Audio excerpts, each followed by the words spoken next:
എന്തായാലും എനിക്ക് ഒരു താല്പര്യം അവന്മാര് അവളെ ജയിപ്പിക്കാൻ വേണ്ടി എടുത്ത ഷോ വെറുതെ ചുമ്മാ എപ്പിസോഡ് കണ്ടപ്പോ എനിക്ക് മനസ്സിലായി ഈ ഇരട്ടത്താപ്പൻ ജാസ്മിൻ എന്തിനു ചെയ്താലും അയ്യോ അതൊരു പാവം കുട്ടിയല്ലേ എന്ന് പറയും ചെയ്യും. ഒരു ചെറിയൊരു തിരുത്തുണ്ട്. ജാസ്മിന് കപ്പ് കൊടുക്കാനെല്ലാം തോന്നുന്നു ബിഗ് ബോസ് നോക്കുന്നത് ടോപ്പ് 5 എത്തിക്കാൻ. അതാണ് എനിക്ക് ഫീൽ ചെയ്യുന്നത്. ടോപ്പ് 5 എത്തിക്കുക, ഗബ്രി എത്തിക്കുക, ഇതൊക്കെയാണ് എനിക്ക് എൻ്റെ മനസ്സിൽ തോന്നുന്ന കാര്യങ്ങൾ ഇതൊക്കെയാണ്. ഓക്കെ, അപ്പോൾ പിന്നെ അതല്ല, ഇതിനേക്കാൾ ഏറ്റവും കൂടുതൽ ഒരു പണി കിട്ടിയെന്ന് വെച്ചാൽ ജാസ്മിൻ ഇപ്പം ഹ്യൂമൻ റൈറ്റ്സ് കമ്മീഷനെതിരെ കൊണ്ട് കേസും കാര്യങ്ങളൊക്കെ ആയി. നമ്മുടെ ജിൻഡോയെ കളിയാക്കി എന്നുള്ള രീതി. ഇതിപ്പോൾ ജിൻഡോ അറിഞ്ഞിട്ടില്ല. ഇതിപ്പം ലാലേട്ടൻ ചോദിക്കുവാണെങ്കിലും ജിൻഡോ അത് സില്ലിയായിട്ട് എടുക്കത്തുള്ളൂ. അവനത് വിട്ട് കളയും. പുള്ളിക്ക് ആ ഒരു മൈൻഡാണ് സത്യത്തിൽ. ബാക്കിയുള്ളവരാണെങ്കിൽ ഒരുമിച്ച് കയറ്റും. പിന്നെ ജാസ്മിനെ എന്നെ പഴയ ഫോട്ടോസും കാര്യങ്ങളൊക്കെ നമ്മളൊരു യൂട്യൂബറിൻ്റെ ഇത് കണ്ടായിരുന്നു. അദ്ദേഹം ഓൾറെഡി ചെയ്ത കാര്യങ്ങളായിരുന്നു. അപ്പോൾ എന്നോടൊന്ന് ചെയ്യാൻ പറഞ്ഞുകൊണ്ട് മാത്രം ആ ഫോട്ടോസും കാര്യങ്ങളൊക്കെ കാണുമ്പോൾ പണ്ടിരിക്കുന്ന ജാസ്മിനും ഇപ്പോൾ ഇരിക്കുന്ന ജാസ്മിനും ഒക്കെ നമ്മളൊക്കെ ഓർത്ത് ചിരിച്ചു പോകും. അത് വേറെ. സാറ്റർഡേ സൺഡേ എപ്പിസോഡിൻ്റെ കാര്യം എല്ലാവരും പറയും ഇത് ഒരു ദിവസം കൊണ്ട് ഷൂട്ട് ചെയ്യുന്നത്. അത് നിങ്ങൾക്കറിയാവോ? ഇപ്പം സാറ്റർഡേ സിബിനെ പൊരിപ്പിച്ചു, ഞായറാഴ്ച ജാസ്മിനെ പൊരിപ്പിച്ചു എന്ന് പറയും. ഇത് രാവിലെയും വൈകിട്ടുമായിട്ട് എടുക്കുന്ന ഷൂട്ടിങ്ങാണ്. പറഞ്ഞു മനസ്സിലായോ? അല്ലെങ്കിൽ സിബിന ഇപ്പം ഇന്നലെ ആണല്ലോ നിങ്ങൾ ഷോകം അടിച്ച് കാണുന്നത്. അങ്ങനെ ഞായറാഴ്ചയെ അടിച്ചിരിക്കേണ്ടതായിരുന്നല്ലോ. അങ്ങനെ ആ ഒരു എപ്പിസോഡ് കാരണം അദ്ദേഹത്തിന് ഒരുപാട് മാനസിക പ്രശ്നങ്ങൾ ഉണ്ടായിട്ടുണ്ട്. കാരണം ബിഗ് സീറോയിൽ കിടന്ന ബിഗ് ബോസ് ഷോ ഇത്രയും കൊണ്ടുവന്നത് സിബിനാണ് എന്ന് ഞാൻ പറയും. 2 ആഴ്ച കൊണ്ട് റേറ്റിംഗ് കൂട്ടിയതു.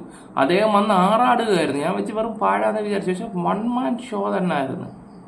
പറഞ്ഞാൽ മനസ്സിലായോ? അദ്ദേഹം പവർ റൂമിന് പവറില്ല, അതില്ല, പിന്നെ അത് ചവളച്ചാട്ടം വരെയാക്കി. ഗബ്രിയാണെങ്കിൽ സ്റ്റാച്ചു, നീ ചോറ് കഴിക്കരുത്, നീ ഫുഡ് കഴിക്കരുത്. ഞാൻ പറയും ഞാനാണ് പവർ റൂമിൻ്റെ. ഇതൊക്കെയാണ് അവിടെ നടന്നുകൊണ്ടിരുന്നത്. അതിനെയൊക്കെ മാറ്റി നല്ല വ്യത്യസ്തമായിട്ടുള്ള രീതി അദ്ദേഹം കൊണ്ടുവന്നതാണ്. എന്നിട്ട് പിറ്റേ ദിവസം പവർ ഉപയോഗിക്കാൻ വേണ്ടി ഓരോ ഇത് നടത്തിയപ്പോൾ ബിഗ് ബോസിനെ ചോദ്യം ചെയ്യുന്ന രീതിയിലായിരുന്നു. ഈ ബിഗ് ബോസ് എന്ന് പറഞ്ഞാൽ അവിടെ സൗണ്ട് ഈ പറയുന്ന അവനല്ല അവിടുത്തെ മെയിന്. അതിന് വേറെ കുണാണ്ടർമാരുണ്ട് അവിടെ സ്ക്രിപ്റ്റ്. നിങ്ങളെല്ലാം പറഞ്ഞ ലാലേട്ടനല്ല ബിഗ് ബോസ് ആണ്. ബിഗ് ബോസും അല്ല. ബിഗ് ബോസ് എന്ന് പറഞ്ഞാൽ അത് സംസാരം കൊടുക്കുന്ന ഒരുത്തം മാത്രമാണത്. അതിനേക്കാളും വലിയ പുള്ളികൾ അവിടെ ഇരുന്ന് ഉണ്ടാക്കുന്നുണ്ട് സത്യത്തില. അവന്മാർ പറയുന്ന പോലെ ഒരുത്തനിരുന്ന് ജാസ്മിൻ വേണ്ട, മൈക്ക് ധരിക്കൂ, നമ്മൾ നമ്മുടെ സൗണ്ടിൽ അങ്ങ് പറഞ്ഞാൽ മതി. ഇതാണ് അവിടെ നടക്കുന്നത് സത്യത്തിൽ. ഓക്കെ, കാര്യത്തിലോട്ട് പറയാം. ജാസ്മിന് ഒരു കാര്യം കാണിച്ചു സിബിൻ. മോശമാണ്. ജാസ്മിൻ്റെ മുഖത്ത് നോക്കിയിട്ട് ഇങ്ങനല്ല കാണിച്ചത്. ഇങ്ങനെ എന്തോ വെച്ച് ഞാനൊക്കെ ആണെങ്കിൽ സോഫയിൽ കയറി ഇരുന്നിട്ട് വേറെ ലെവലിലാക്കി വിട്ടേനെ. അത് വേറെ കാര്യം. നമുക്ക് ആ കാര്യത്തിലൊന്നും കൂസലൊന്നുമില്ല. വല്ലം ഓവറായിട്ട് വല്ല സംസാരിക്കുക പച്ചയ്ക്ക് ആട്ടുകയും ചെയ്യും. ഓക്കെ, നമ്മുടെ രീതിയാണ് നമ്മളീ പറയുന്നത്. ഓക്കെ, പക്ഷേ എന്താ പറയണ്ടേ, ആ മനുഷ്യനെ തക്കതായിട്ടുള്ള ശിക്ഷ ലാലേട്ടൻ വന്നിട്ട് ചോദിച്ചു പവർ മുന്നേ അങ്ങനെ ചോദിക്കാൻ പാടുണ്ട്, ഇങ്ങനെ ചോദിക്കാൻ പാടുണ്ടൊക്കെ ചോദിച്ചിട്ട് തക്കതായിട്ടുള്ള ഈ ജാസ്മിൻ്റെ കാര്യത്തിൽ അയാളെ എന്താ പറയുക പവർ റൂമിൽ നിന്ന് പുറത്താക്കി നോമിനേഷനിലിട്ട് പോട്ടെ, ഇത്രയൊക്കെ മതി. അത് കഴിഞ്ഞിട്ട് ആ റൂമിൽ നിന്ന് ഇറക്കി വിട്ട് അതൊക്കെ നമുക്ക് കാണുമ്പോൾ ഒരു വിഷമം തോന്നും സത്യം പറഞ്ഞാൽ. അത് കഴിഞ്ഞിട്ട് ഗെയിം പോലും കളിപ്പിച്ചില്ല. ഗെയിം എന്ന് പറഞ്ഞൊരു സംഭവം പോലും കളിപ്പിച്ചിട്ടില്ല. അത് സ്വാഭാവികമായിട്ട് ഒരു മനുഷ്യൻ എത്രമാത്രം ഇപ്പോൾ പുറത്ത് എന്തൊക്കെയാണ് സ്വാഭാവികം. എത്ര വല്ല കൊലകൊമ്പനായാലും ടെൻഷൻ അടിക്കും. ഞാനൊക്കെ എന്ന് പറഞ്ഞാൽ ഇരുന്ന് ആലോചിച്ച് ഞാനൊക്കെ വേറെ ഇതാക്കും. ഇവിടെ വീട്ടിലുണ്ടെങ്കിൽ ഞാൻ അതുപോലെ റിയാക്ട് ചെയ്യും. എന്തെങ്കിലും വിഷയമൊക്കെ ഉണ്ടാക്കണം, അങ്ങനെ പറ്റത്തില്ല എന്ന് പറഞ്ഞ് നമുക്ക് അത്ര ഇത്. അപ്പോൾ ആ ഒരു വീട്ടിൽ അടച്ചു കൂട്ടിയിരിക്കുന്ന ഒരുത്തിന് ഒട്ടും പറ്റാത്തൊരു സിറ്റുവേഷൻ ആവും. മനസ്സിലായി? ഇന്ന് ഏറ്റവും വലിയ ഉത്തരവാദിത്വം ബിഗ് ബോസ് അല്ല തലപ്പത്തിരിക്കുന്നവന്മാരും. പിന്നെ ലാലേട്ടനെ പറഞ്ഞിട്ട് കാര്യമില്ല. കഥ അറിയാത്ത ആട്ടം കണ്ടിട്ട് എന്താ മോനെ എന്താണ് ഇങ്ങനെ ചെയ്തേ അല്ല എന്താ പറയാനാ, പുള്ളിക്കാരനെ കൊണ്ട് അതേ പറ്റൂ. ഇപ്പം ഇത് കഴിഞ്ഞിട്ട് സമ്മർ മീഡിയയുടെ കുറച്ച് ടോക്കും കാര്യങ്ങളൊക്കെ ഉണ്ട്. നമുക്കൊന്ന് കണ്ടു നോക്കാം. അടിച്ച് അണ്ണാക്കി കൊടുത്ത പോലെയാണ് എനിക്ക് തോന്നിയത്. വേറൊന്നുമല്ല, ഒരു പാർഷ്യാലിറ്റി ആ ഒരു എപ്പിസോഡിൽ ഞാൻ തീർച്ചയായിട്ടും കണ്ടു. എന്ന് വെച്ചാൽ ഒരാളെ വിമർശിക്കുന്നതിനും കുറ്റം പറയുന്നതിനും ഒക്കെ ഒരു പരിധിയുണ്ട്. സിബിന്റെ ഭാഗത്ത് അതിനും മാത്രം തെറ്റ് സംഭവിച്ചിട്ടുണ്ടെങ്കിൽ നമുക്ക് മനസ്സിലാക്കാം. സിബിൻ തന്റെ ഭാഗത്തു നിന്നുണ്ടായ ഒരു മോശമായ ആംഗ്യം സിബിൻ കാണിച്ചതിന് സിബിന് വലിയ രീതിയിലുള്ള പശ്ചാത്താപമുണ്ട്. അതിന് അയാൾ മാപ്പ് പറയാനും എന്ത് ശിക്ഷ അനുഭവിക്കാനും തയ്യാറാണ്. പിന്നെയും അയാളായിട്ട് കുത്തി അതിനൊരു കാരണം വേണ്ടേ? ഇപ്പൊ നമ്മൾ ഒരാളെ എടുത്തിട്ട് അലക്കുന്നെങ്കിൽ ഒരു റീസൺ വേണം. പറഞ്ഞല്ലോ, ഒരാളെ ഇട്ട് അലക്കുന്നതിനൊരു റീസൺ വേണം.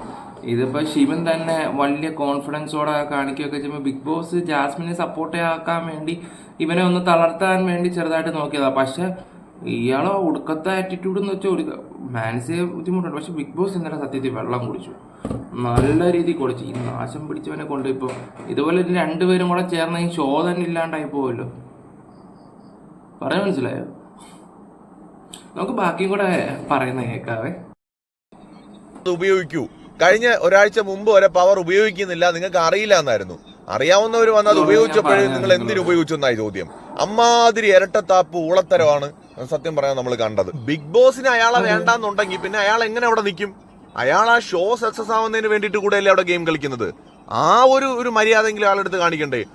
നിപ്പിനെ തന്നെ പെട്ടി എടുത്തോണ്ട് പവർ ടീമിൽ നിന്ന് ഇറങ്ങാൻ പറയുമ്പോഴേ അയാൾ എത്രത്തോളം ഇൻസൾട്ട് തന്നെ അവിടെ നിന്ന് ഇറങ്ങാൻ പറയുവാണെങ്കിൽ ഉറപ്പായിട്ടും അദ്ദേഹത്തിന് ഇതാവും, നല്ല രീതി ഇതാവും. ഇവർക്കൊന്നും പറഞ്ഞാൽ മനസ്സിലാകത്തില്ല. ഇവർക്ക് ഇവരുടേതായിട്ടുള്ള രീതിയിൽ ശനിയും ഞായറും വരും, ഒരു സ്ക്രിപ്റ്റ് എടുത്ത് കൊടുക്കും. ആ കാര്യത്തിൽ റസ്മിൻ ഭായ് ചോദ്യം ചെയ്തില്ലായിരുന്നു. സാറ് 24/7 കാണുമെന്ന് എനിക്കറിയത്തില്ല, തനിക്കറിയാവോ? ഇതൊക്കെ ലാലട്ടൻ ചോദിക്കത്തുള്ളൂ. അതെ, 24/7 കാണത്തില്ല. എപ്പിസോഡിന്റെ എന്തെങ്കിലും ക്ലിപ്പും പ്രധാനപ്പെട്ട കാര്യങ്ങളും കാണും, പുള്ളി വീട്ടിൽ പോവും. ഇതൊക്കെ തന്നെ, അത് വേറെ കാര്യം. പിന്നെ റസ്മിൻ ചോദിക്കാൻ എന്താ പറയണ്ടേ? റസ്മിൻ അത് പോട്ടെ, അതിനെക്കുറിച്ച് സംസാരിക്കണം. എനിക്ക് സംസാരിക്കാനും താല്പര്യമില്ല. ഓക്കെ, അത് വിടും.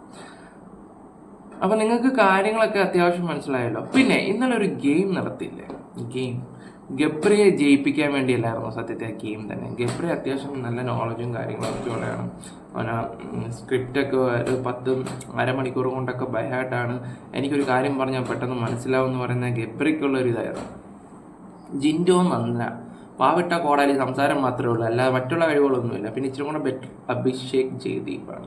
ഇവർ 4 പേരും കൂടെ നിർത്തി കടങ്കഥ ചോദിച്ചിട്ട് അതിന്റെ ക്വസ്റ്റ്യൻ ചോദിച്ചാൽ ആർക്കാ എന്ന് വെച്ചാൽ ഗബ്രിയെ പോലുള്ള ഒരുത്തിന് സിമ്പിളാണ്. ആ സ്ഥാനത്ത് നന്ദനയുടെ സ്ഥാനത്ത് ശ്രീതു ആയിരുന്നെങ്കിൽ അവർ ഈ ടാസ്ക് ഇടുമായിരുന്നു. നിങ്ങൾ അങ്ങനെ ഒന്ന് ചിന്തിച്ചു നോക്ക്. ശ്രീതു ആയിരുന്നെങ്കിൽ നമ്മൾ ഉദ്ദേശിക്കുന്ന പോലെ എൻ്റെ ബിഗ് ബോസേ, നിങ്ങൾ യഥാർത്ഥ ഇതാണ്. ഓക്കെ, എനിക്കെന്തായാലും ജാസ്മിനെ ഇപ്പം ശനിയാഴ്ച ഞായറാഴ്ച ലാലേട്ടനെ ഇത് ചോദിക്കുവാണെങ്കിൽ ജിൻഡോന്റെ അടുത്തായിരിക്കും ചോദിക്കുന്നത്. ഇല്ല, ശോഭ അഖിൽമാരെന്ന പോലെ അത് ജിൻഡോ സിമ്പിളായിട്ട് അങ്ങ് വിട്ടുകളെ, അത്രേ ഉള്ളൂ. അങ്ങനെയൊക്കെ മനുഷ്യത്വമുണ്ട്.